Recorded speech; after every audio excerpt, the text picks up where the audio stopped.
It's time to break barriers and build bridges. Welcome to the DW Global Media Forum 2025.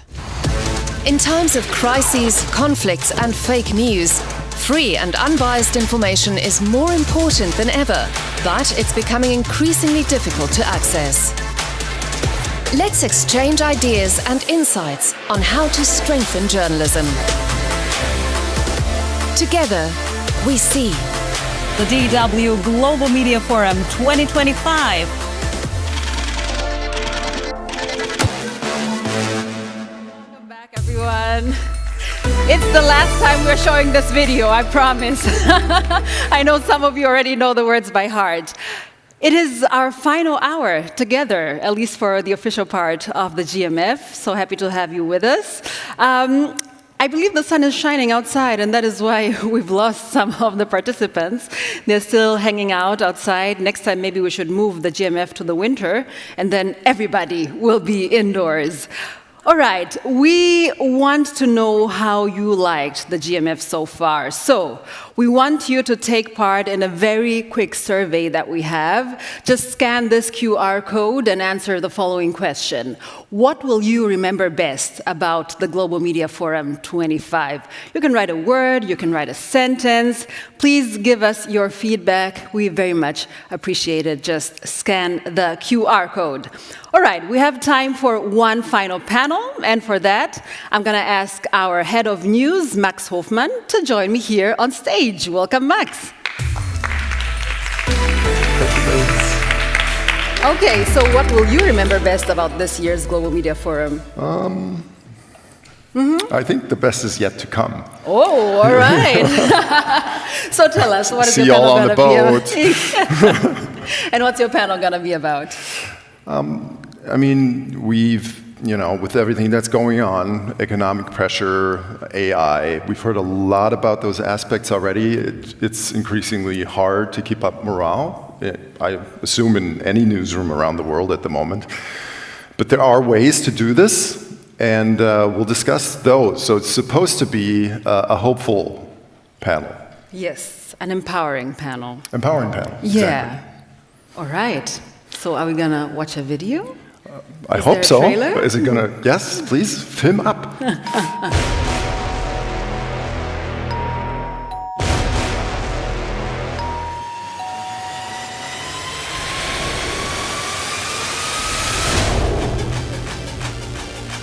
they report the world's toughest stories. But who looks out for them? In a time of constant crises, deep divides and mounting pressure, even the most dedicated journalists can feel overwhelmed, exhausted, or burned out. A vital dialogue as we rethink leadership, resilience, mental well-being in journalism. Constructive journalism, solutions-focused reporting.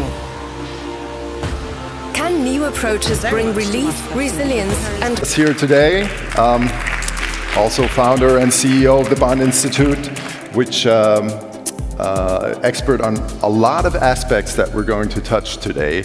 The official slogan of the Bond Institute is human-centered journalism, correct?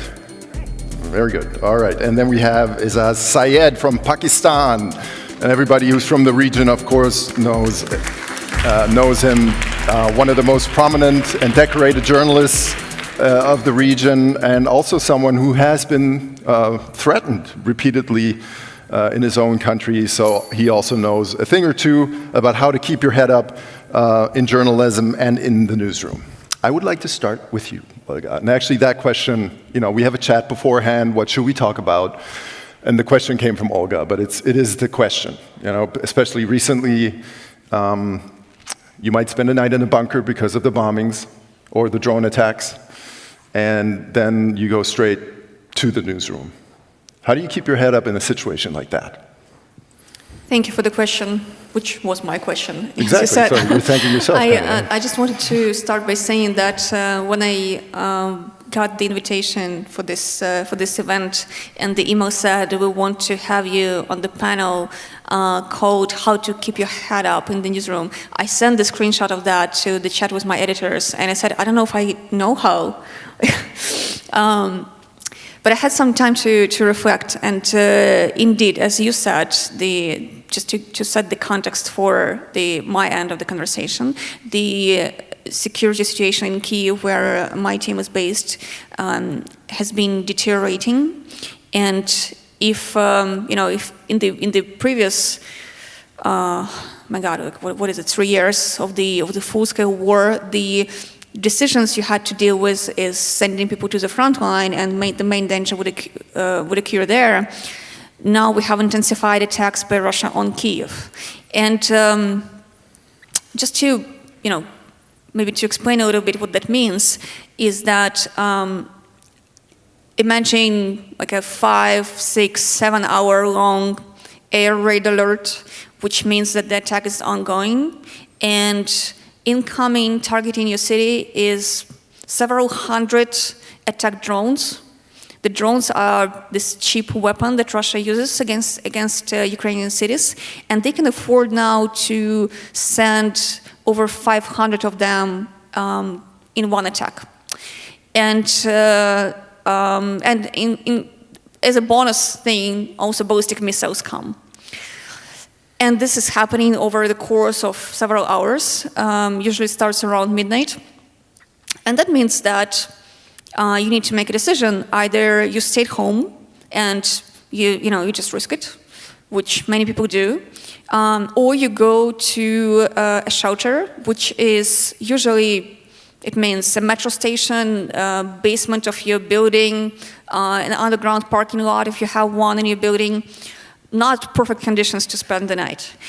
Or there's a middle solution that is preferred by many people, which is you find the safest place in your home, which if you live in an apartment usually means that it's either bathroom or the hallway, because it's surrounded by several walls, like you have at least 2 walls between you and the street, which is not gonna save you from a ballistic missile, but if something explodes nearby, or if the debris of the drone hit your building, which often happens, you have a good chance of survival. But that means sleeping on the floor in your hallway. What is it? Which room is it in your place? So I do the hallway, but and again, this is important for the understanding of the dynamic of the situation. Because I live in the center of Kyiv, until recently, I've never had to do that. Because until recently, these drones have not been really reaching the center of the city. And now it's like during those hours of the attack, you can just hear them in the air, like the bees that are just, it's just the noise. Constant humming. Yes, but yeah, I had to start to do that only recently, because the attacks intensified, and the number of drones that they sent in one attack is so high now that they overwhelm the air defense. And then with the missiles, it doesn't help, of course, that the United States every now and then starts to withdraw the aid. But I mean, how do you deal with it then in the newsroom? Yes, what do you tell your team to? So yeah, I was just trying to set the context to explain like what the situation is. So as somebody leading in the newsroom, you realize that there is nothing you can do to really keep people safe. This is out of your hands. You can do a number of things to help their mental health, which is something that we've been doing. We have restarted our mental health support program. We have taken people on a short retreat to sleep without air raid sirens for 4 days in Western Ukraine. We raised the money and we'll be able to cover therapy sessions for the people. But a lot of it is, that's one part, but there's a lot of things that you need to do, that I try to do just through showing some flexibility and compassion with how we organize work. And there's a very tricky balance there, because you don't want to be, you don't want to be just the kind of editor who just cuts everybody the maximum possible slack and just, just tells everybody, okay, take a mental health day now and whenever you want to, because actually, through this work, through this line of work of reporting on this, we get the way to cope with it. And that's why I always say that reporting on the war in your country is both a blessing and a curse. Because yes, you're exposed to these tragedies at a very close distance, but at the same time, you can put your journalist hat on, and you have this framework through which you can look at tragedies. And as when something is hit in my city, and I see the photos of like an apartment building that is torn to the ground, and I understand that there are dozens of victims there, it horrifies me, but at the same time, immediately I start thinking, okay, who do we send there? Who goes there? Do we need a photographer there? Do we produce it as a video? How we cover that? And that helps you so much to process it. So it gives you a kind of journalistic distance to something that's happening very close to you. It also seems it distracts a bit from really thinking too hard about what this means to you, and it shows you the relevance of what you're doing. That's what I'm taking away here. The irony here is that after this thing happens, even though I have to spend the whole day thinking about it because it's about, this is what we're going to cover that day, I think it's easier for me than it is for people who are in a different line of work who, this happened close to them, but they don't have a way to process it in that way. Even though they can tell themselves, they can try to go on around their day and just kind of try to forget about that. But I think actually as a journalist, it may be easier for me to cope with that. It's a very interesting aspect because when preparing this panel, I thought other people also consume the news, not just journalists, right? They also have to deal with the realities that we have in the world that are obviously what they are at the moment. They also experience hatred on a digital platform. So are we just talking about something we think is very journalist, or is everybody experiencing this? Ellen, is there anything very specific you would say to a newsroom right now that makes it harder to keep your head up? First of all, I'd like to point out that the sort of trauma we can experience as journalists can also be experienced by our audiences. There is psychological evidence that the amount of personal distress that you face once you are on site, for instance during a terrorist attack or something like that, is about the same as if you watch it later on a video.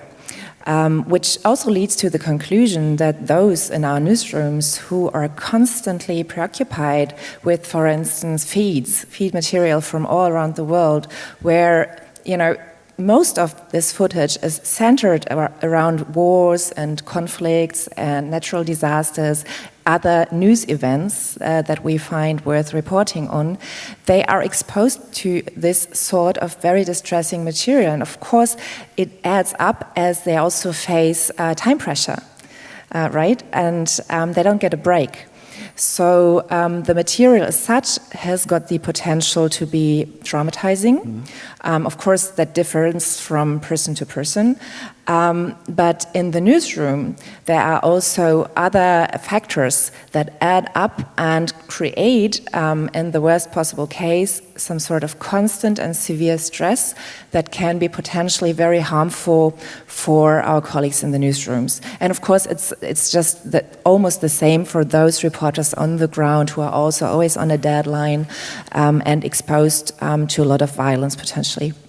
What are your very baseline recommendations? What can be done about it? What are the categories of remedies that you guys also study that work here in these cases? Well, it's a number of things that can be done, fortunately.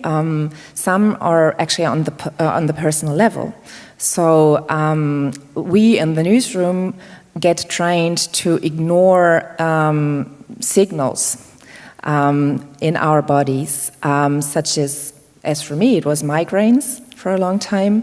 For others, it's back pain, for instance. So these are signals that we step over our boundaries constantly.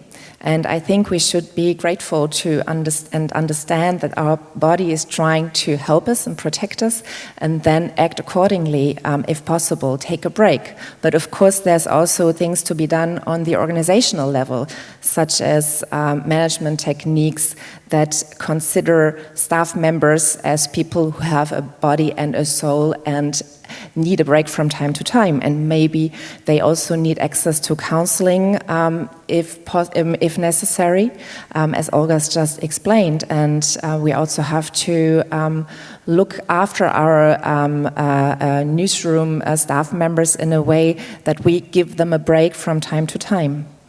Azaz, you personally, you work a lot, you do a lot of things, but you're also threatened. You're under a lot of pressure. How do you cope with that? Well, to my understanding, journalism is a profession of passion. If you don't have passion, to my understanding, you can't live longer in journalism. The reason why she has opted to go in the war zone and she spent time, the reason she is still with the journalism and involved in the training, because they both have passion. And if they didn't have the passion, they would not accept this challenging job. So do I. And so do you. To my understanding, whenever there is crisis, whenever there is conflict, if you are a journalist and you are a journalist and you have a passion, you would try to dive into that conflict. You will go in the center of that crisis, and you would love to report from the ground zero. Second thing, to my understanding, we always need to we should always know that what we are talking and what we are gathering, three things which are the basics we shouldn't forget. One, the fact, backed by the evidence or the observation. Are we talking about facts, or are we listening about the facts? The second, assumption, based on the track record. We don't have the first-hand information, but we are listening or we are speaking is on the track record, whether somebody has the credibility or some track is like this. And third one is opinion. Opinion is, I think so, not that much dependable, because opinions are mostly based on the biases. So when you are in the field or you are in the newsroom, we always need to remind ourselves, are we talking or listening facts, assumptions, or opinions? So this is a very interesting way of dealing things in the field and also in the newsroom. So my way of doing journalism is this, that always have the curiosity and always keep your passion alive, that you want to become the #1 journalist to give information to your audience far before anybody else. And so that pushes away all the nightmares you might have and all the problems you might have? Yeah, you have problems, but whenever you see, whenever there is a big crisis, and I come from a country which is witnessing a constant war. We witnessed the war on terror. We remained victim of war on terror. We've lost more than 90,000 people in that country. There was a time when every alternative there was a suicide attack, and sometime it happened that I myself walked walked beside the dead bodies. I reached there soon after the suicide attack, or I left the place, and soon after that there was an attack. So it keeps on going, but sometimes it also requires some time, some breathe as well, some break as well. Unfortunately, in countries like Pakistan and third world countries, there is no solution for the mental rest and mental peace. We keep on working, but of course, when you are working, you need to take a break. That is also very necessary. Ellen, you think this might catch up with him someday? Yeah, I was just thinking, because you mentioned the passion that we, without doubt, all have for this profession. Some would even say it's a calling to be a journalist. And that's very similar to other professions, such as in the medical sector, nurses, for instance. The difference is, compared to nurses, for instance, that we sometimes lack this sort of self-efficacy. We cannot do do anything about what we see. We are just witness, and that's sometimes something that makes us feel very helpless, and even adds to that pile of stress and not feeling very well and very stressed out. We've talked a lot about sort of macro measures, therapy, all this is important, but what could you do as a journalist by yourself, to somehow deal with all that?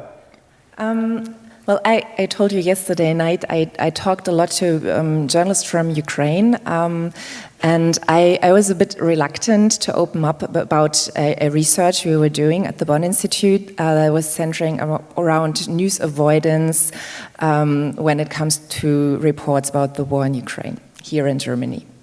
A lot of people feel that they have to switch off the news because they cannot stand all the war and the cruelties anymore.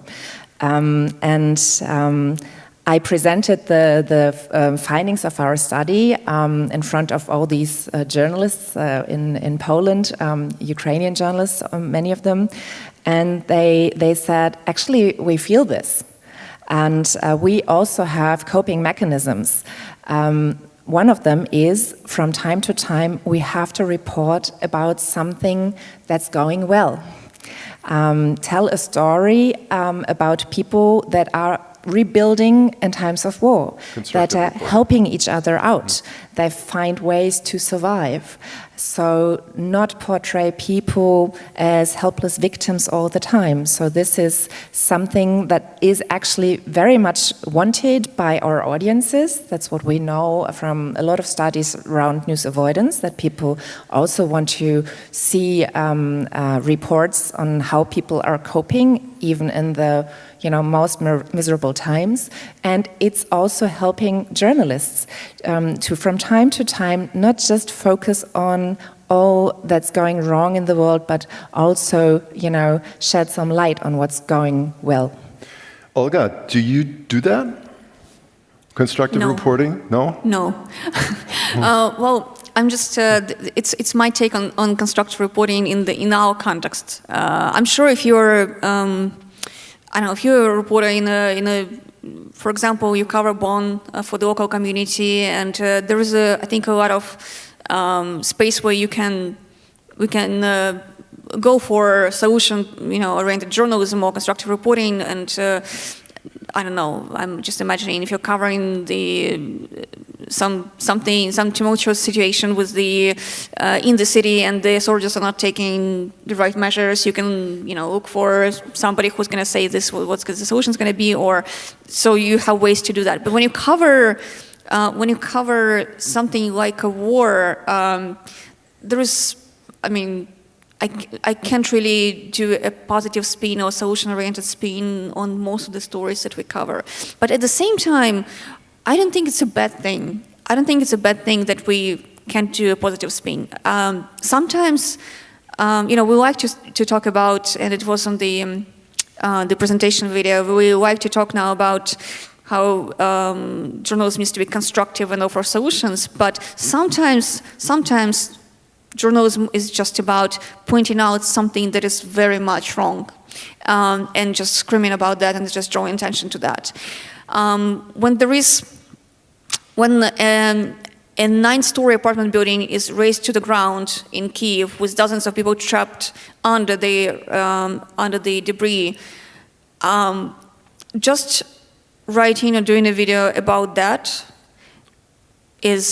there is already value in that. I don't think we can do any kind of spin on that. But I think at the same time, I'm just trying to explain. I think that's okay. I think we shouldn't be feeling, and I don't feel demotivated when every other day brings another negative story like that, because this is my opportunity to bring the world's attention, the audience's attention to some atrocity that is happening.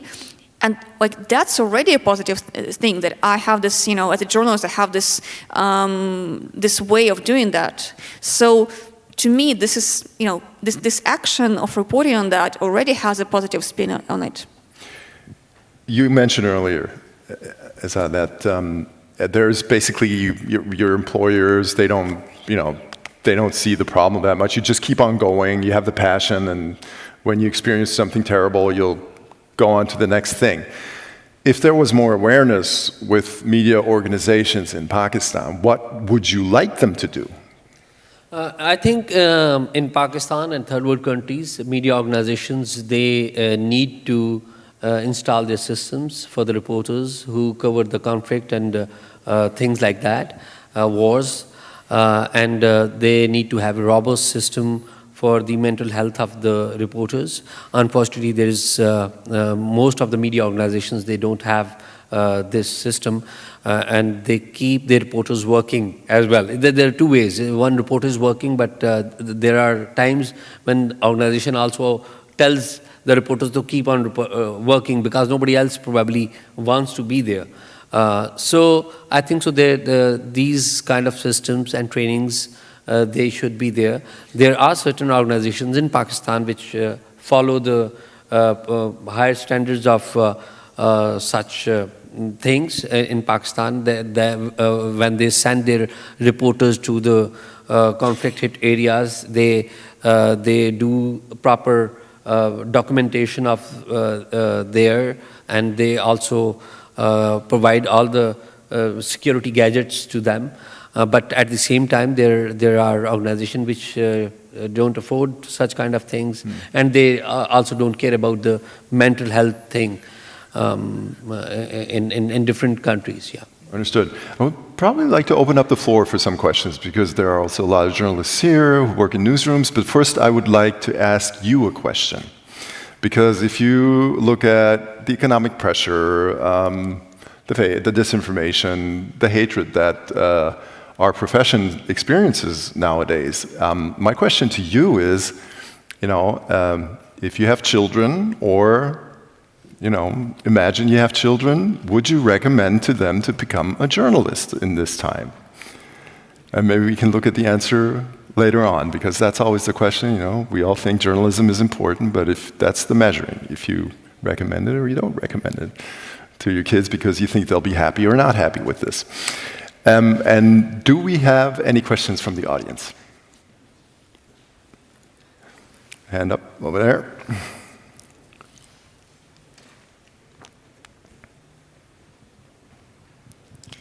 Hello, everyone. Thank you so much for being on this panel. It's an open question to all the panelists. When should you not keep your head up?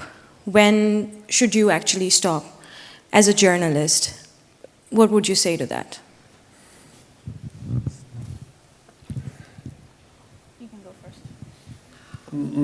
This is a very good question, I'd say, that my editor, formerly I was working with Dawn, and my editor would always tell that no news is important than your life. The life is very, very important. That you shouldn't, wherever you feel that your life is under threat, you shouldn't be at that place. But again, this comes to passion. You forget when your passion is there.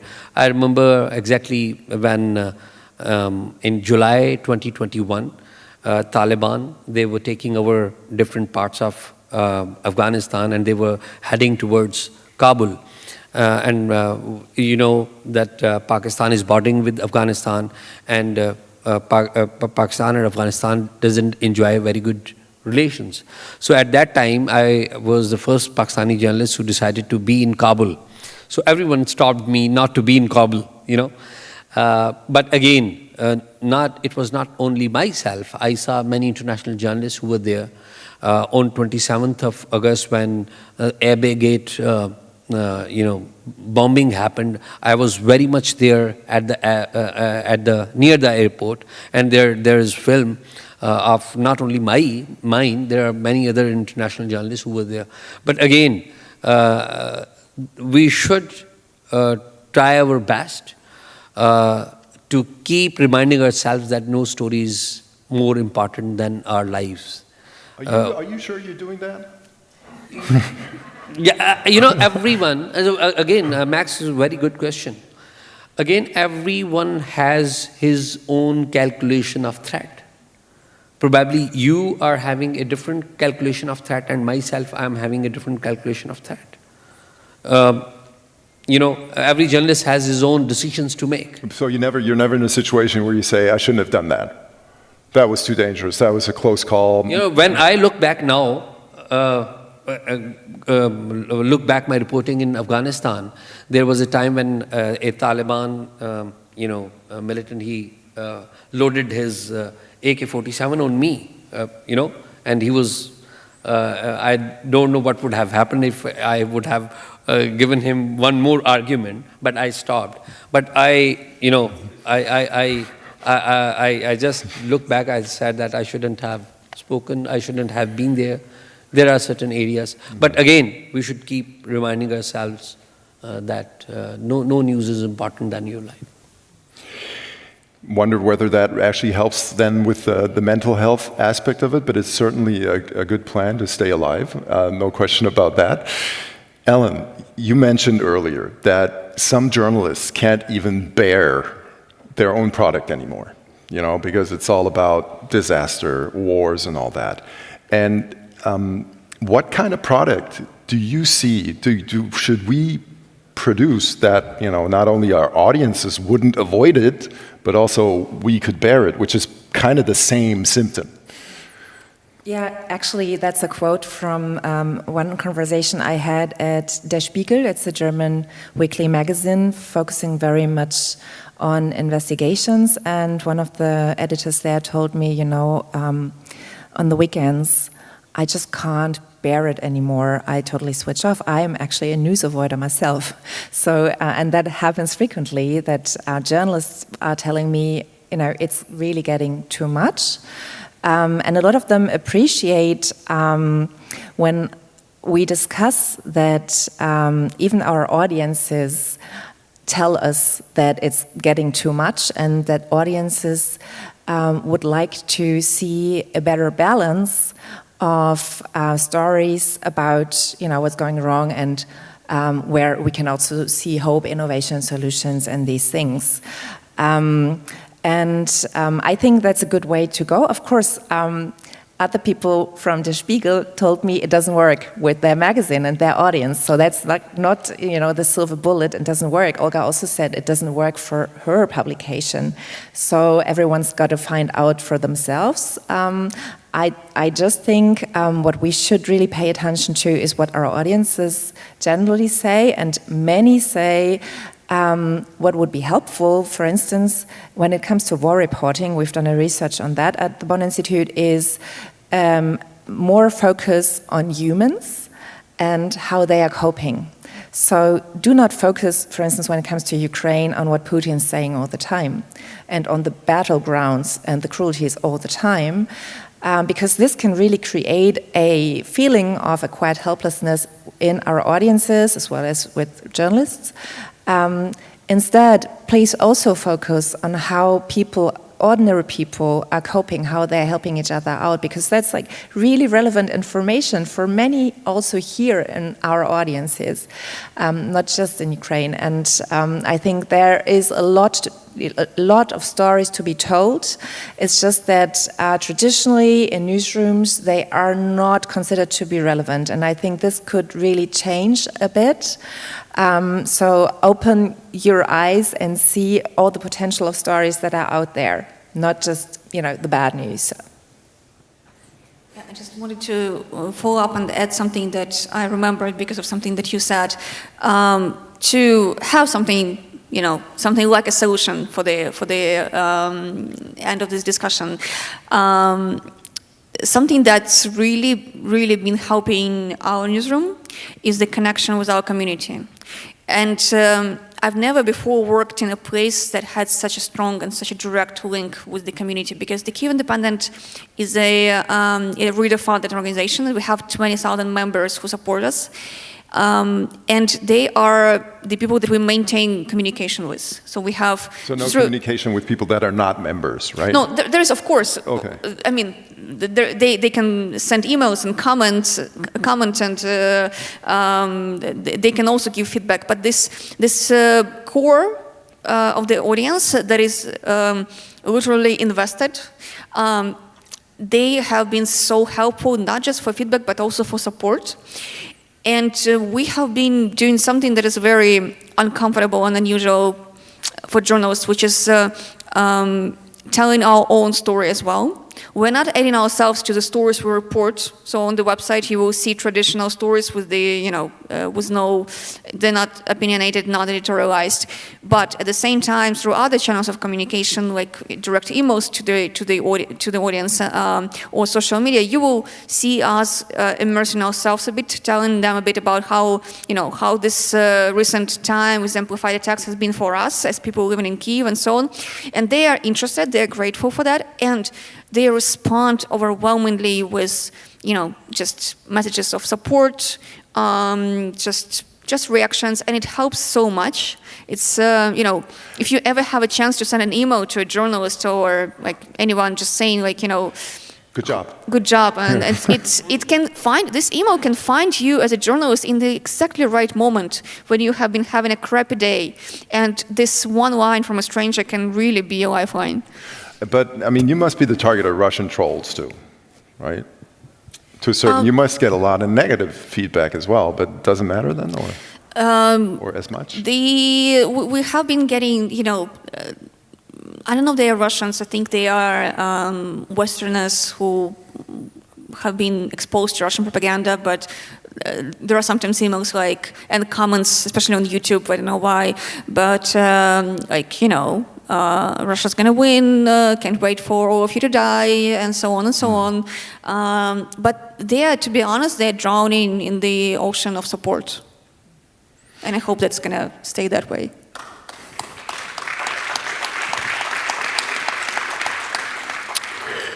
Are there any other questions you would like to ask? There's a question over there. Hi, I wanted to ask about the role of empathy, because I remember when I was away from DW for a while and came back, my first day was when this young boy washed up on the beach, young migrant, and my first job there was we had to go through all the pictures of him and kind of say, well, which ones can we use? How much of his face is being seen? And we had this very cold discussion about these photos, and I was having a very difficult time with it. And we're also kind of this caricature of journalists being kind of cold. We have to kind of separate ourselves from the things that we're covering in order to cover it well. And maybe some people do it better, some people worse. But I'm just wondering for yourselves, what role does empathy play? Or is that empathy something you try to block out when you're doing, or you think you need to block out in order to do your job well? Well, I think so. While reporting, you should stick to the facts. Don't let emotions rule you. You need to report the facts. And one thing which I've learned, whenever you, and you don't need validation of some government official or somebody. The facts are your validation. Whosoever would cross-verify, he would get to know that, this is fact. Yes, empathy is very, very important part of our lives. We are human beings. But at the same time, you are also empathetic towards the facts. When you are reporting, you are telling the world. So word is, of course, understanding. And one thing I also want to add, what she said, and it's also linked to what you are saying. During the war, recently Pakistan and India has a standoff between 7th of July to 10th of July. And I happened to report for Pakistani TV channel, top Pakistani TV channel. I was reporting about India, but I was not reporting in a way that I was angry, or I was emotional, or I was against India. I was just trying to report the facts that Indian side has done this, and Pakistani security officials are telling us that they have done this. So at the same time, there are media outlets in even India that later on they realized that they had crossed all the ethical limits, and there is a big debate even inside India that some of their top TV channels, they had gone too much emotional. 2-month top TV anchors. So empathy is basically important. your strategy is separate yourself, from the emotions, Yeah. just report the facts, and you can do that. You're fine with that. Yes. Okay. Ellen.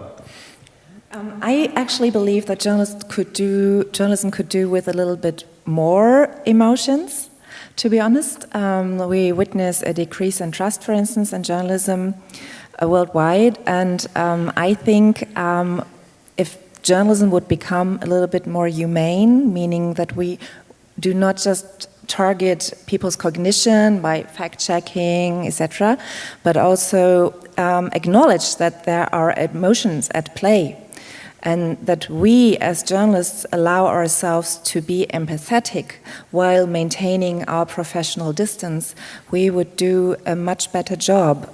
Also, addressing the audiences we are trying to serve. But does that help for mental health? Does it help for the journalists themselves, or is it just good for the audiences?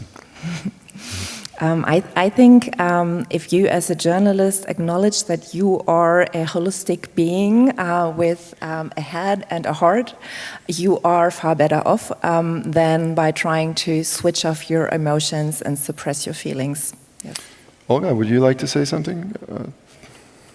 About that, about switching off. Yeah, about the films? question, empathy. What role does empathy play with you? How do you distance yourself? Described by the question, we're kind of these cold people to some. There is a whole discussion that is blazing in the Ukrainian journalistic community and on social media about the ethics and the empathy behind things like how journalists show the, especially like visually, like on photo and video, the consequences of attacks or people who have been killed. Whenever there is an attack where there is a photo where you can see like the bodies of civilians, for example, there is always a discussion of whether that was ethically okay to do, and there is. It's a whole thing. I'm not going to go like deep into that. It's a very interesting subject that we also debate in the newsroom. But empathy is something we talk about a lot in that context. And then there is empathy in the newsroom. I mentioned, trying to be compassionate to one another, because one thing that is, I think, very important to understand that I realized in 2022 is that any horrible thing that you can go through, in our case it wasn't the invasion, people are affected by it in different ways. Right? There is no one way that like everybody suffers in the same way or from the same aspects of it, and because of that, there is no one solution for everybody else. So there needs to be some flexibility. There are some people who are not affected at all by, but this overnight attacks with 500 drones targeting Kyiv. They are fine. They sleep through them. Like I know people who can sleep through explosions. It's a talent. But they are affected by something else, like the curfew, for example, having curfew for 3 years and not being able to be outside at night, which is limiting you. And so I think it's about, you can show empathy there to one another by just acknowledging this is a very different experience and everybody goes through it differently. I wish I had a more concrete answer to that, but this is how it is.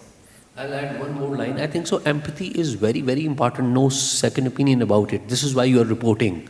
And if you are not reporting the human emotions, then you are doing nothing.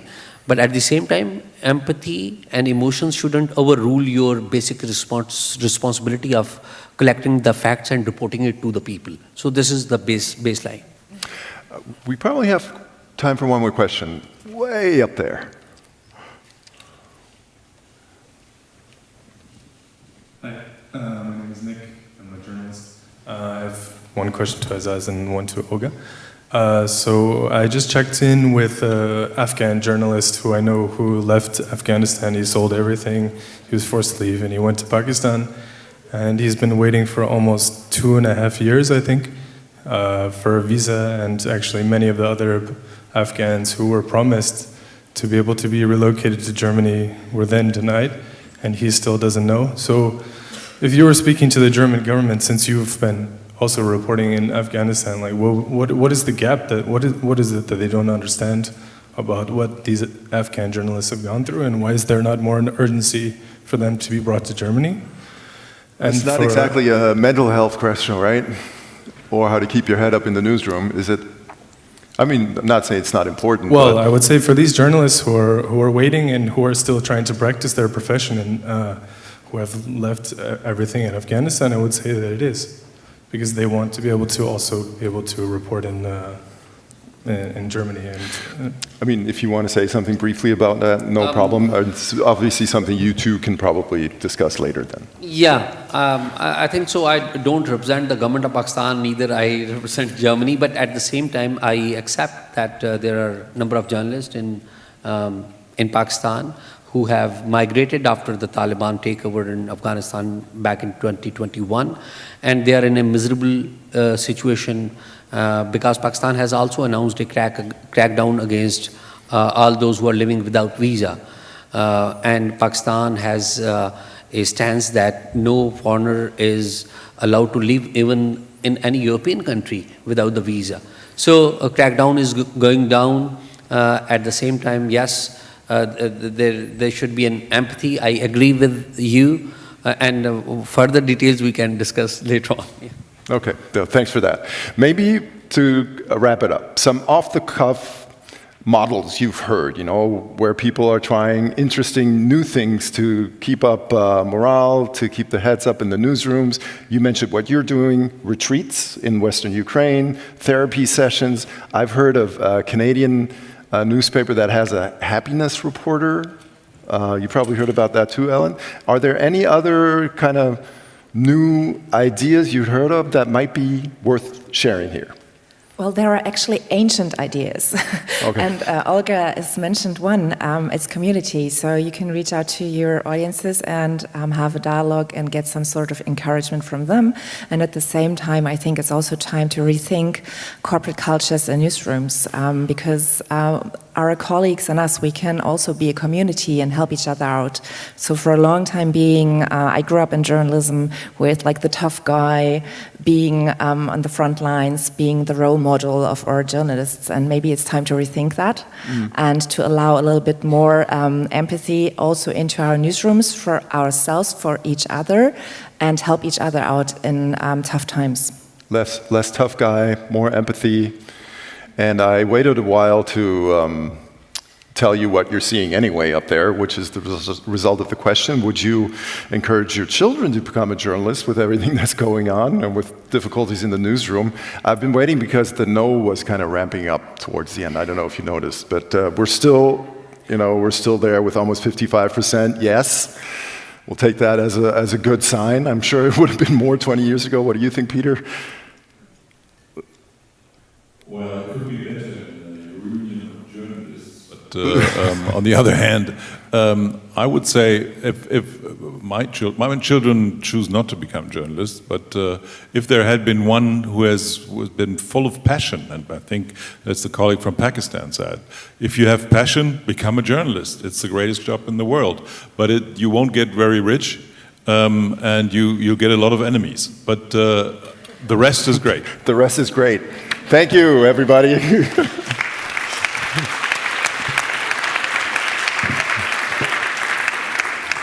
So, that's the end of my panel. I was expecting someone to come up and help me out here. Is it Liz?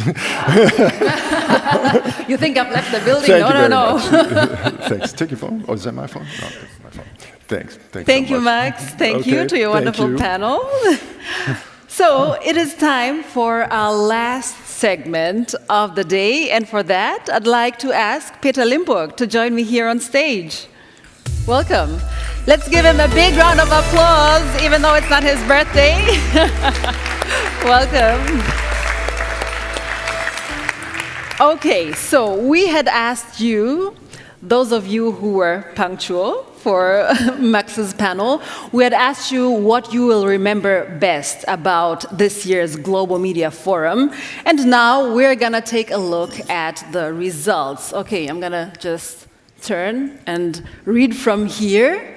So what will people remember best? We see dialogue is pretty big there at the center.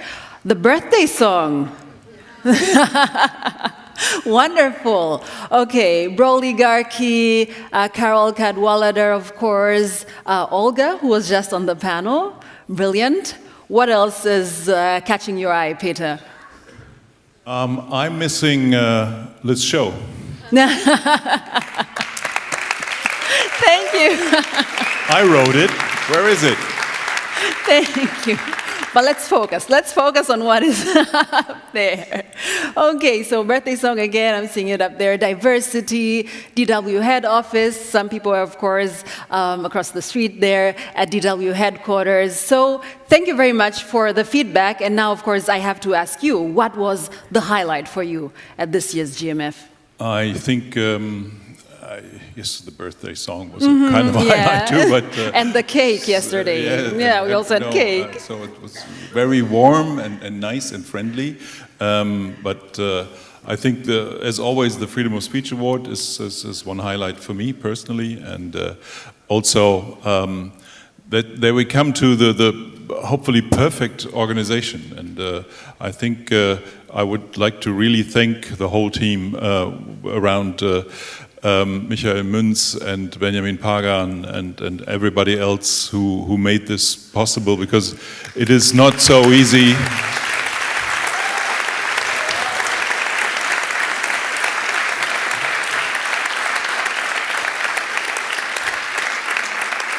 A lot of people have worked very hard to make this happen, and it's in a new venue in these beautiful museums, and so everything which you start and is new is also challenging, and I really think they made a great job, and so I'm happy that this worked. It absolutely did. Okay, so I'm gonna leave the floor to you for some final remarks. Welcome. Okay, thank you. Well, Liz, thank you. I was just wondering, because there was the discussion about news avoidance, and that it's such a new phenomenon. And then I remember one of my favorite groups and bands in the 70s, and there's still some of them are living, but it's Genesis.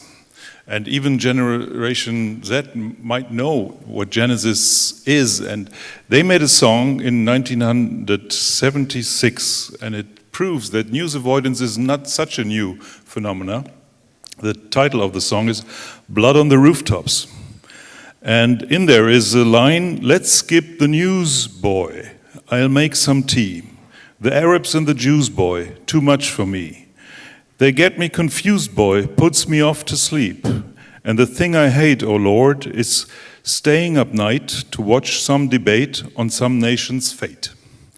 So this is nearly 50 years old, and I think it shows that, yes, we have a period where maybe people are fed up of bad news, but when we start as journalists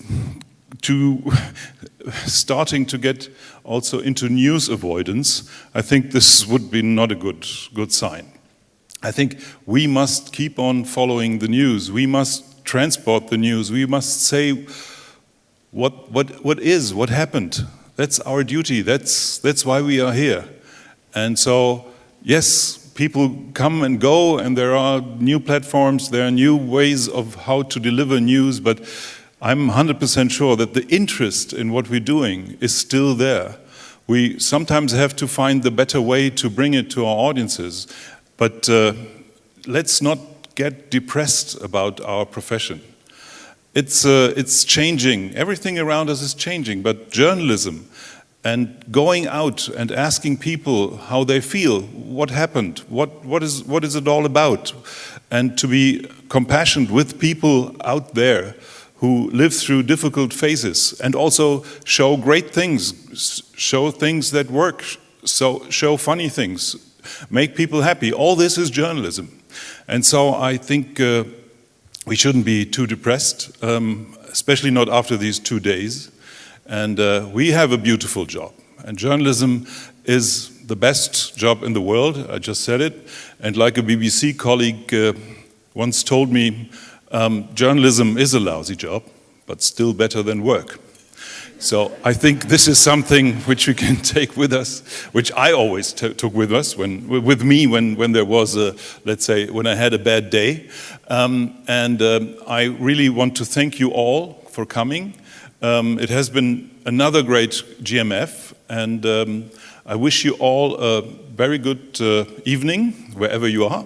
And I wish you a safe trip home, and thank you again for coming. It has been a real pleasure to be all these years here at GMF with a lot of you, and thank you so much.